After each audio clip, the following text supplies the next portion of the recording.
Hi everyone, this is the first episode of Lead Your Way. My name is Tom Saleh, I'm an executive coach, and today we have Benoit Kuhn, the co-founder of Atlas. Hi Benoit. Hi, Tom. Thanks for having me.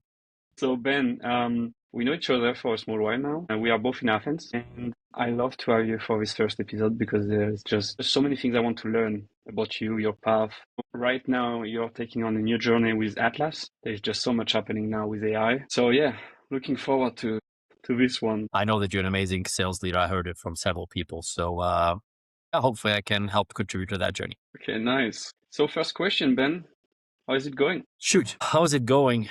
I mean, this could be the only question of the episode if I stretch it. No, look, honestly, it's going great. Okay, I mean, yesterday was the end of Q1, right? I'm not sure when this will air, but yeah, so this year was the end of Q1. Had an amazing first quarter, exceeded targets kind of on all levels, which is fantastic. But obviously, in a company that's growing as fast as ours, it's never without growth pains. And every vertical, there's at least a little problem that we're trying to solve, whether it's, whether it's hiring, whether it's bugs, whether it's tracking, whatever it is, and kind of trying to juggle about 25 things at the same time. But, such is the nature of doing something new. So all good. Great. Actually, I kind of don't know because I've never been in such position as you are as co-founder of this company that is actually growing very fast from what I'm seeing. Jordan is your co-founder. How did it Jordan is happen? the founder, but I'm the co-founder. Jordan is the founder and the brain behind Atlas. Let's get. Okay. Yeah. So how did it happen? How did you meet and say, okay, let's work on it together? That's actually a fun story. I mean, you mentioned, you and I competed in the past in different companies. Actually, this is something that Jordan really likes to say. The truth is that, I'm not sure if many people know that, but it's okay to say that, but I guess it's been a few years. But yeah, Jordan actually reached out to me in my last job while I was at GuidePoint. So basically, the reason I moved to Greece in the first place was to build out an office for a company in the expert network industry, right? And that was quite a successful endeavor. It was around COVID. So 2020 moved there. By 2022, we were over 100 people generating about, over $10 million in yearly revenue. And at that time, Jordan was the founder of Prosapien, which is another competitor that were trying to grow again very quickly. Noticed that I had done well in my role and kind of offered me a kind of a job. And I don't want to go into too much detail on that, but essentially did that. And then things stalled a bit. I was considered for that position, but then Jordan decided to launch his own thing and asked me to join him, which was, sometime, just a random kind of encounter, I guess, that led to where we are today. Do you regret it? It's a very negative way to ask a question. No, I would, no, I think it was serendipitous for me. I like to use that word. I think it was very, very lucky, right? The life is a kind of combination of opportunities that you take or do not take. And ultimately, no, I would do the same decision, kind of the same decision every day. There's certainly some elements that you want to, what if you're taking a different path? For example, wherever I would be, it would probably be a bit of a less stressful job, to be honest, right? I could be in some office, caring somewhat, but definitely not being as stressed as I'm today with a lot of decisions that are being taken. But I think what I learn every day with Jordan, with Atlas, and kind of the path, you mentioned kind of the quick growth. So maybe just a bit of background on that. So we've reached $3 million ARR within 18 months, which is top 1% SaaS, which is really great. I've grown a team of almost 40 people. We want to reach 10 million by the end of this year. So yeah, all of this, it's an incredible kind of luck to be part of that adventure. So to keep it short, yes, I would do the same. And no, I do not regret it. All right. So what is actually doing Atlas? So Atlas is, let me practice my elevator pitch. So Atlas is a B2B SaaS kind of AI native applicant tracking system or CRM for recruitment agencies specifically. Okay. So basically when this is an industry that, has been active, let's say for a long time, but hadn't really innovated in a while. So there were a bunch of existing players. There seemed to be a lot of dissatisfaction in the industry. And when ChatGPT launched 3 years ago, a giant opportunity opened up to essentially reduce admin for recruiters. Recruitment is an industry where you spend at least half your time filling out forms, writing reports, communicating via email, setting up meetings. And with AI, we just saw a chance to minimize all that so that recruiters can actually focus on what ultimately produces value, which is finding candidates and talking to them. Okay. Do you also do these kind of processes when applicants have to do some interview with AI, or is it part of? No, this is a very interesting conversation. How much of this stuff can you automate? This is a route that we've not decided to go into, at least not yet, and we haven't really considered. We think that, I mean, this is again a wider kind of conversation, right? But it's become so easy now to just submit a job via LinkedIn, right? One click apply. You can customize your CV to a job description. All of these things are just so easy to do. And also, like AI can help you with your interview process and so on. So AI may well become as good or maybe even better than humans at interviewing. But I think that there's that human element of actually, like when you interview someone that you do you want to work with that person, right?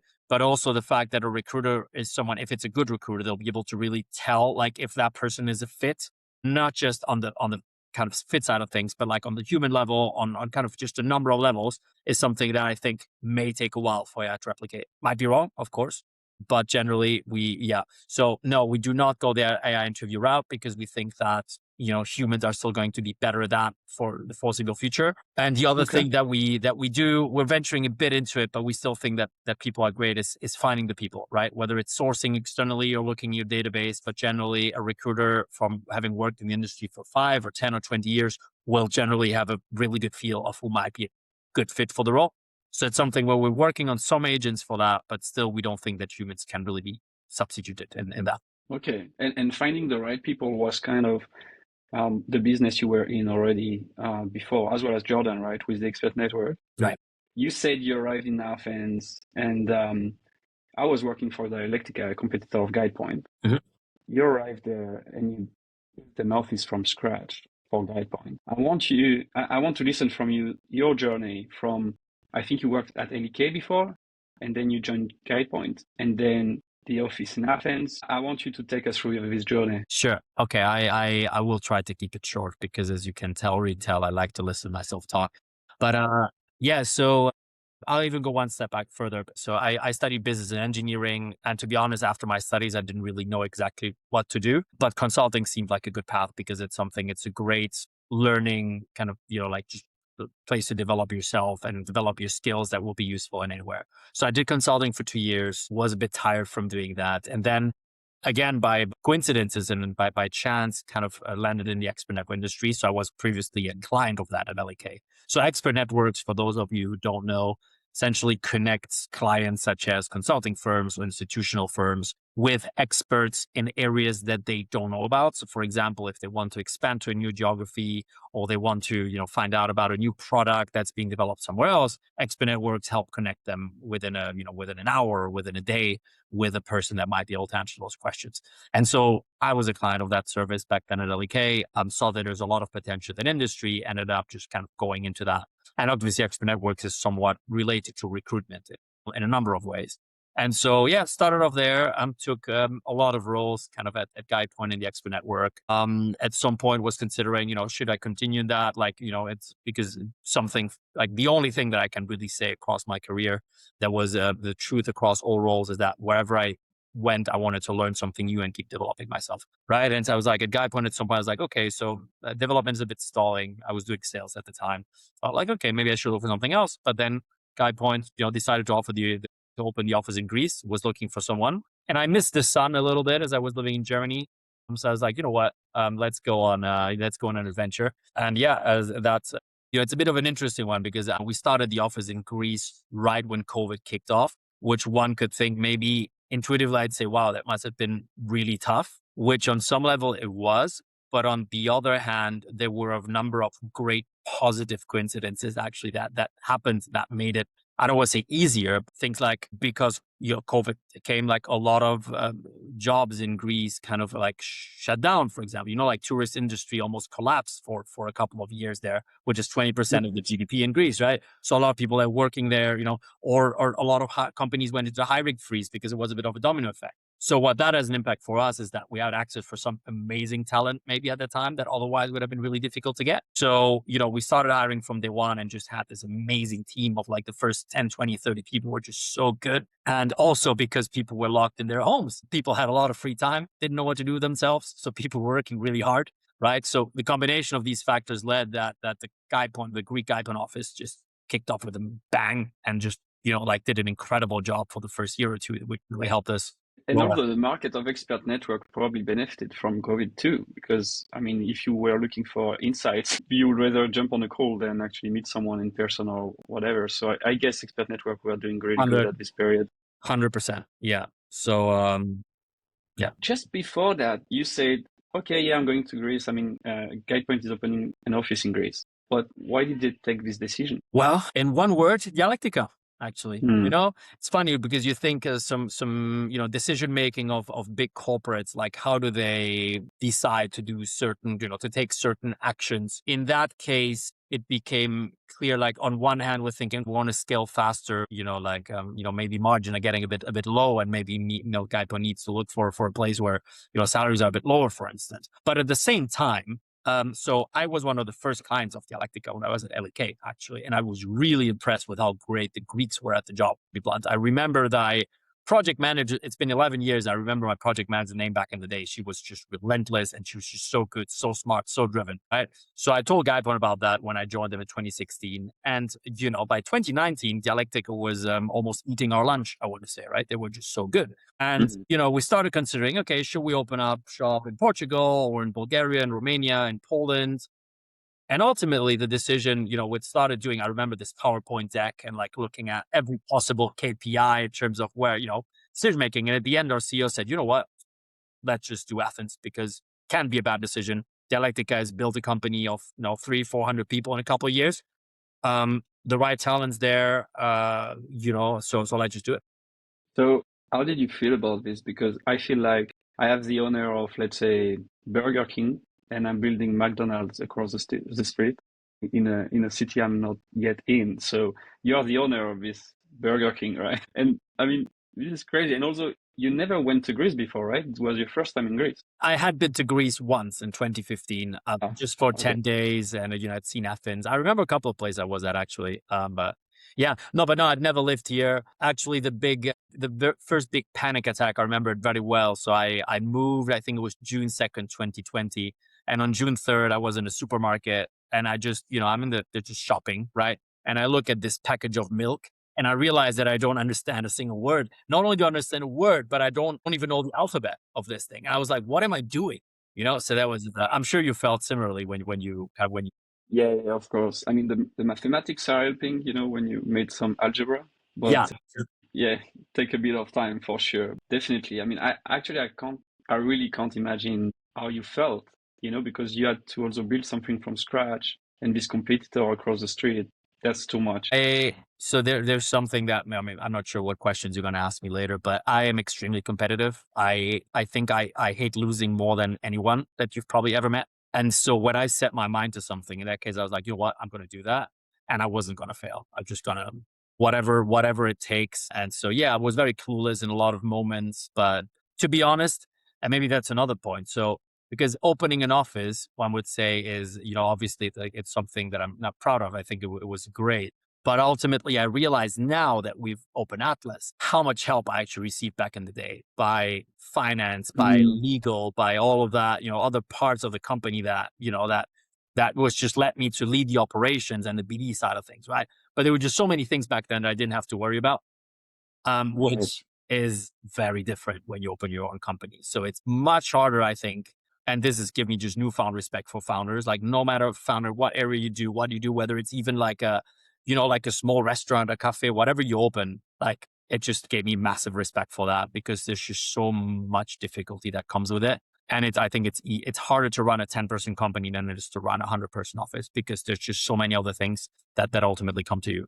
So, but yeah, put my mind to it, went crazy. Obviously, got again lucky that there were also a lot of people that I think that I found that made it easy. One more thing is interesting, culturally speaking. So I'm not sure. I come from various different countries. I have a German father, a French mom, was born and raised in Spain. And it's funny because people identify me as a German that moved to Greece to do that, just because I look like a German person. But I think if I had been fully German, it would have been very difficult to adopt because there are definitely some cultural differences. So I think the Spanish side of me is the one that really allowed me to adjust and to adapt to this culture, which allowed me also to connect to the Greek people better than you would expect a foreigner to do. Yeah, actually, you're right, because, I'm from Normandy, I'm from north of France, and the huge cultural difference. But I love so much here, the openness of people and just feeling like a small community. And I don't know, it's just sunny. People are going outside and they are meeting and they are going out, and people feel it's easier to connect with someone else here. Sure. People are super open, helpful. Anyway. Yeah, got it. So you scaled the office. You said it's easier to manage 10 people office than 100. What's the difference? No, a 10 people company than a 100-person Okay. office. Okay. So what's what the difference? I mean, like when you are doing a 100-person office, like I was doing a guide point, I was taking care of just growing that, right? I was doing the hiring, the operations, and the client service piece, and the business development. But when it's a 10-person company and it's kind of yours, and like you're responsible first of all, of course, for finance and legal, and actually setting up the company, making sure that all the process around the kind of in the background as well. But more importantly, so you feel the ownership just so much more, because every like, no matter what problem you have, when you're in a 100-person company, at a 100-person office, but there's a 1,000-person company behind, the CEO is always there, right? When there's a critical decision to be made, it's not necessarily with you. Whereas with Atlas, short of Jordan, there's really no one else. But people come to me with, like, I've never dealt with this before. Like, what am I supposed to do? It doesn't matter how. You're always learning. You're always figuring things out somehow. And this is really what shows you that even, and I think we do fall in the category of wildly successful company at this point. But even in companies that successful, there's always a bit of uncertainty and like kind of, we just got to figure things out with just being smart and with hard work, really. Right. And you said earlier, you didn't know if we would speak about, but you said, I really like to win. You love poker. I think you play poker quite a Very lot. much. There's a lot of uncertainty in poker for sure. So how do you take advantage of your knowledge and what you learn with poker in your leadership, in building as well Atlas with Jordan? Yeah, I mean, I love talking about this, really. I think it's really hard to systematize, right? To make a list, like how does it help? In terms of decision-making process in general, I think, so maybe I'll take one step back and actually like explain how you make a decision in poker, because most people who might be watching this would think, okay, poker's a game of luck, or, it's like just gambling or whatever. But poker is very systematic, right? As you said, poker's a lot of uncertainty, and people think that, like just because, for example, you win a hand that you played it correctly, or because you lose a hand and played it incorrectly, but this is just not correct, right? It's a game of Right. odds. And so all you can do is just make the decision that if you consider every potential outcome is probably the one that's the right one, right? And then just hope for the best. And this is a lot like building a business. Like every week we're faced with dozens, if not hundreds of strategic decisions of, are we going to start outbound now, or are we going to focus on inbound and marketing instead? How much should we be spending on LinkedIn ads? Should we be hiring this person or that person first? Should we be investing money and hiring external recruiter so that, we get the person faster and maybe better, even if we have to spend the money for that, right? These are all decisions that I think, because maybe of that poker process, but just fundamentally, yeah, you have that process of like, okay, so these are all the potential outcomes. This is the pro and the con, and this is, and ultimately even like the expected value of that kind of that decision, right? The expected value is, like, are you losing effect or winning or losing money depending on that decision. Okay, the other one that's obvious is, we like to say poker face, right? So reading people. If people watch this episode that have worked with me or for me before, they will say, okay, like obviously I haven't done every single hiring decision I've made have definitely not been correct, right? I've definitely missed hires or done mistakes in that area, but I would still say that I'm better than the average person at judging someone and at getting a good feel if someone would be a good fit in terms of skill set as well as values for an organization. I think that comes with the territory. Yeah, sorry for the So long you, monologue, but if you say poker, I just get really excited and I just, no, podcast can be with a lot of monologue. That's great. Everybody, I'm sure curious about this. So you're good at reading people, and poker actually, it's funny because you get dealt a hand, and then you have to take decisions. Do I bet? Do I just pass? Do I fold? And also there's this human component. So I like the metaphor, with the entrepreneurship, because you have to read people, and human are just, you can't predict their next move. So there's a festival in Athens called Panathenea, which happened last year. Great festival. I should absolutely join that, for founders kind of sharing their experiences of growth and so on. And one of the side events I found out last year was actually a poker event that I got incredibly excited about when I saw that. I was like, I have to join that. I expected maybe there'll be 10, 20 people there. Turns out it was booked out a month before, and ultimately there were 200 people there, another 200 on the waiting list, which was inconceivable. I felt like, how is it possible that this is, there were Greeks queuing up. There were Greeks early, which happens rarely, if you know, like Greeks are not very punctual. Yeah, no, But they for that, don't. people got so excited. People got so excited. And, I was there, and it just it ultimately made a lot of sense, because the attribute that make a successful founder are actually the attribute that makes a successful poker player, which is, one, the ability to do math and make decisions under uncertainty, and the ability to understand, read, influence, and sell to people, right? These are like the two. And both of them are really relevant in poker. So entrepreneurship and kind of poker are natural fit, which, having a few conversations with the people there, led me or us to actually create the Founders Poker Club in Athens. Okay. So you're a part of that. You won the last tournament in the second edition. I loved it. I'm looking forward to the next one. Yeah, I know I've been a bit late organizing. As I said, life and work get in the way. Yeah, so that is, I think, and that's been a great success, with kind of lots of founders coming, lots of VCs coming as well, right? Because so definitely 100%, couldn't agree more. Yeah, no, I'm totally. I like poker. I can say that right now, since last September, and I opened my coaching practice, I'm all in. So I have this feeling as well. But yeah, okay. So we talked about poker. We talked about Guide Points, Atlas. Um, what are you looking forward to now? What's your next? So right now the focus is full Atlas, to be honest. I think you and everyone who's listening to that are probably aware of the strides that AI, and more specifically Claude, has made over the last few weeks, right? The pace of AI is off the charts, which makes this an incredible time to really build and to really get ahead of other people, right? So this is going to continue developing, and it's very hard to see like how quickly and how, but I think, and actually this is, I'm stealing this from Jordan again, like this is a year that we don't know like when the last boom like this was, maybe the internet, but maybe not even then, right? But this is a unique opportunity to build businesses, like incredibly successful businesses. And so, just right now focusing on that. Obviously, there's a thing, because people then ask as well, right? Maybe looking specific into Atlas, we have an applicant system, a CRM. What tells me that maybe 6 months from now, any random recruiter can come and just tell Claude to build a CRM for them, right? Why wouldn't be able to build their own? Which is potentially a valid question. My answer to that is, we have an amazing team of about 20 engineers, which are not just working with Claude, but with much more sophisticated tools like Cursor and other that we're using at the moment.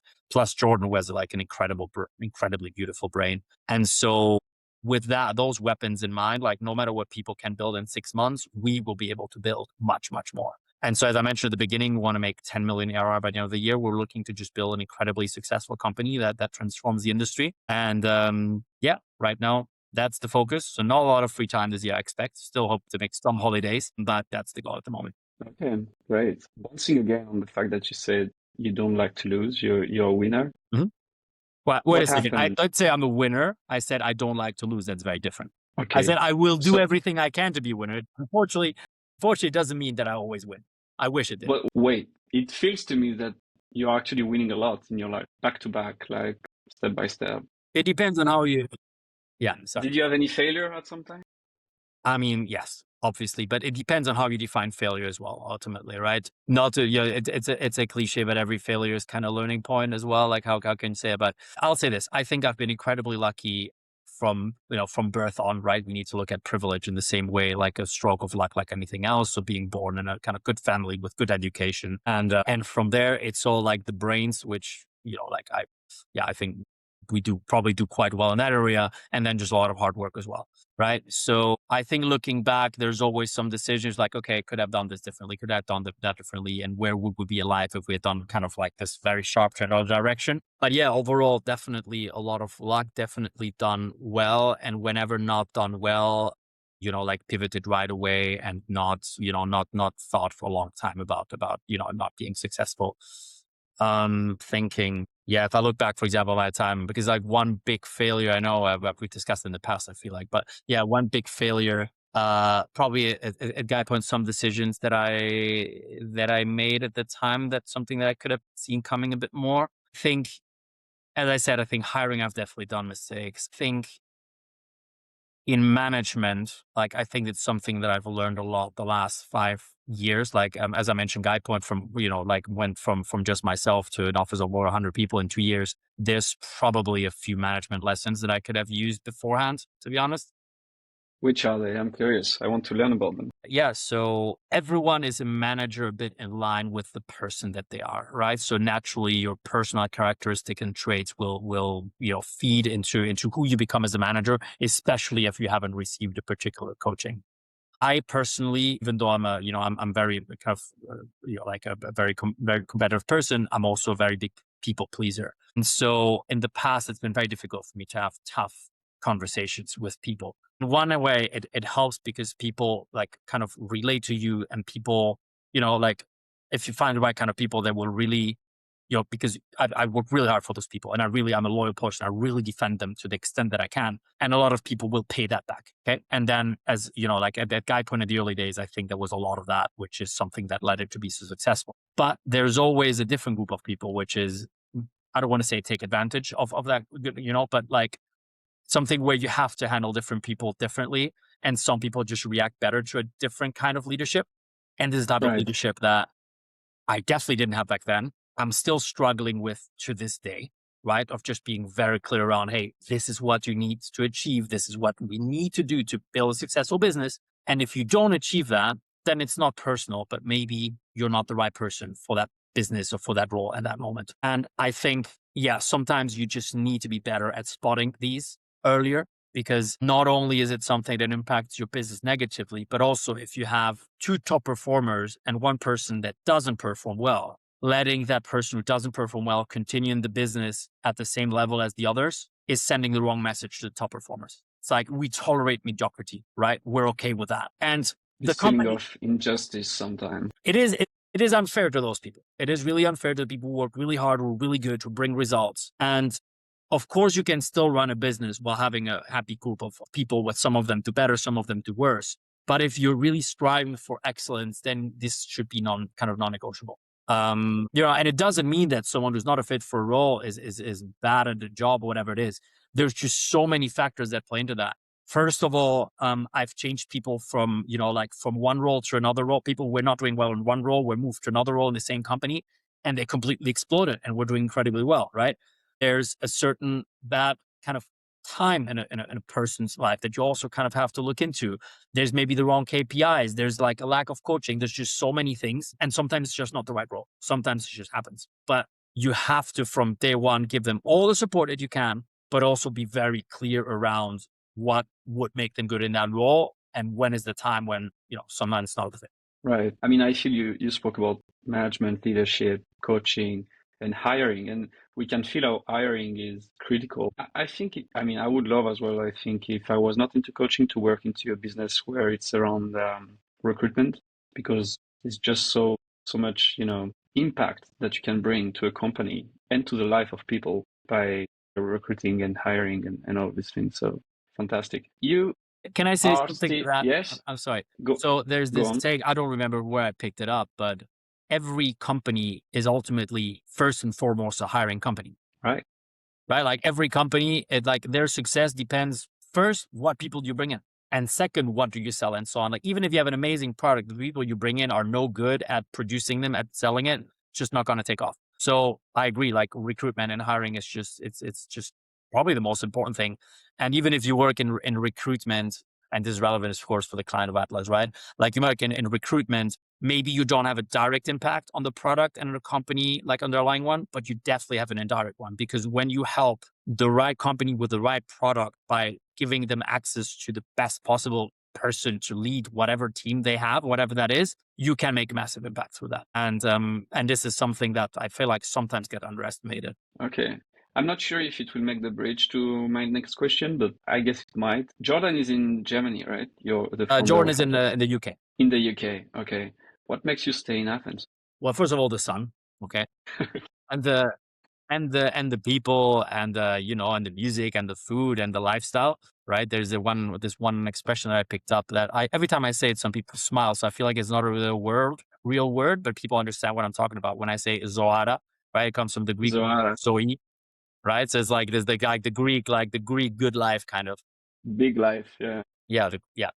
But besides that, I mean, we have a business now that's wildly successful. Yeah, like a big part of our team is here. Love the team's going great. Yeah, one day we'll see. Kind of evaluate as we go. And I definitely like to see a few more places and live in a few more places before I die. Sorry for that wording, but yeah, for now it's a bit dramatic. Yeah, but it is what it is. You have to make the best out of every day. But yeah, Greece is a good life for now. No plans to move anywhere, but we'll see.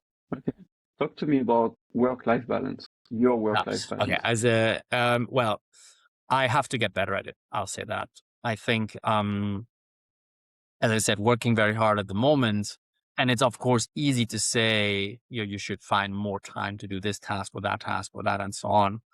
And it really depends on how you prioritize. It's a bad time because on Monday I worked till 3 a.m. and yesterday I worked until 1:30 a.m. So I don't feel But very that's the positive. reality as well. The reality of being It's not always co-founder. that extreme. It's just sometimes you just need to get things done and then they just need to get done now. But what I say, and I have to remind myself this, finding time for exercise. And I really noticed that last year I was really kind of a bit on a like really on a push on that. But it's not time that you're wasting. Like let's say okay, the day is 24 hours and you're working, let's say you work 24 hours, but then you need 1 more hour for exercise. Where do you get that hour from? Right? It seems unintuitive.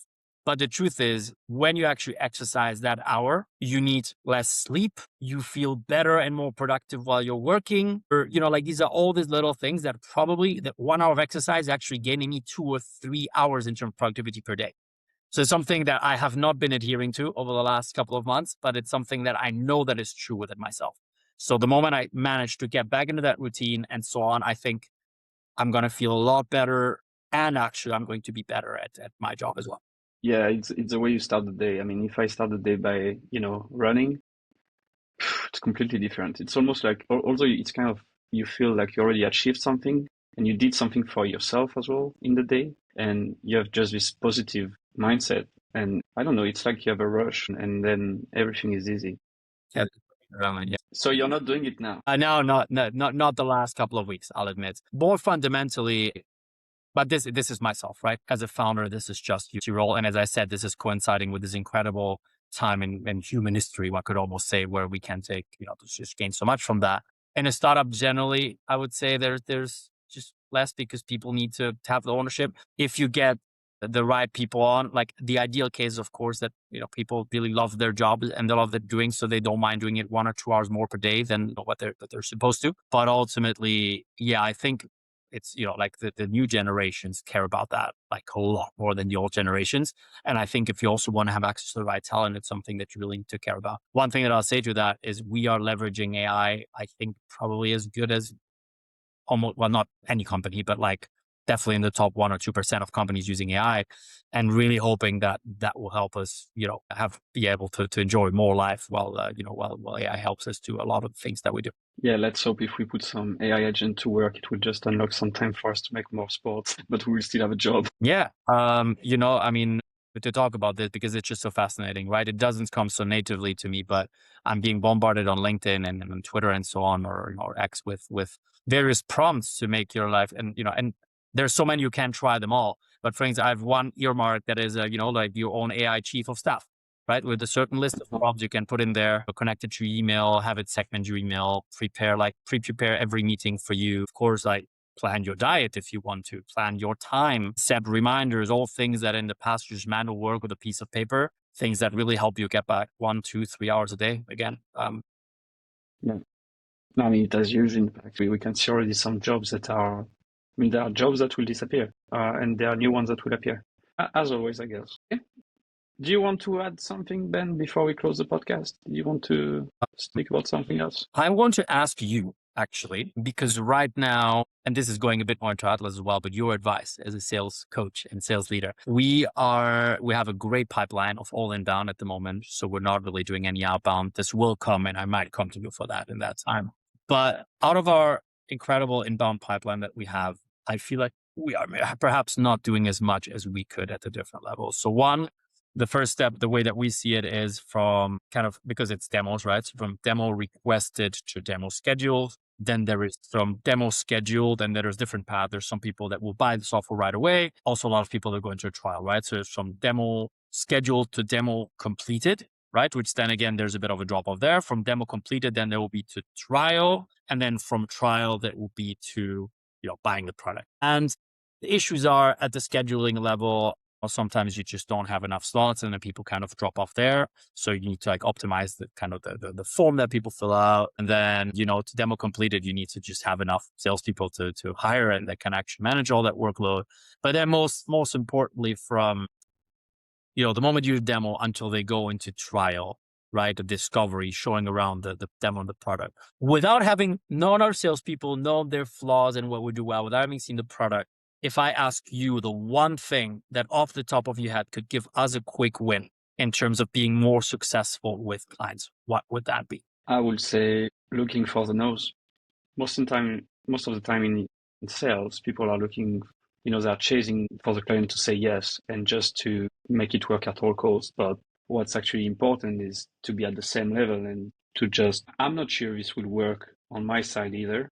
And they are not sure this might be the right product. So we are just at the same level, and we are just trying to make this work together. And sometimes you just have to say no. Sometimes you have to look for the no's, because then earlier you will uncover, what might be some objections, what might delay them from taking the final decision of, yes, I want to move with Atlas. And also to not find the solutions for the clients, but to find the solutions together. Sometimes simple question in a discovery call or demo call before sending an offer can be as easy as, so how can we make this work? And then, the prospect can find the solution on his own. So that not all the responsibility, all the weight of the process for them to actually buy the solution at the end is on the sales people, but also on the buyer. Now, when you sell something, you're actually helping someone to buy. So yeah, you're helping him, but at the end, you can't take his hand and sign the paper instead of him. So yeah, that would be the advice. But I guess in your case, because you have just so many inbounds, and we saw each other at the last event that was about GTM. I mean, it would be wonderful to have all this process automated for people to actually do the demo, do the trial on their own. And that's obviously an interesting one, but I don't want to reopen the podcast now since we're almost done. But I think let's take that offline because it's I think it's probably the key question out of all of them. So yeah, amazing, Tom. No, thank you so much for having me. It was great to talk to you, and hopefully this will be a success, and some people will watch that. Yeah, thank you, Ben. Thanks. We finally recorded this podcast, and looking forward to put this one out. And thanks to the listeners. Of course, there will be other episodes. So subscribe, and looking forward to the next. Bye. Cheers. Thanks, Tom. Thanks, everyone.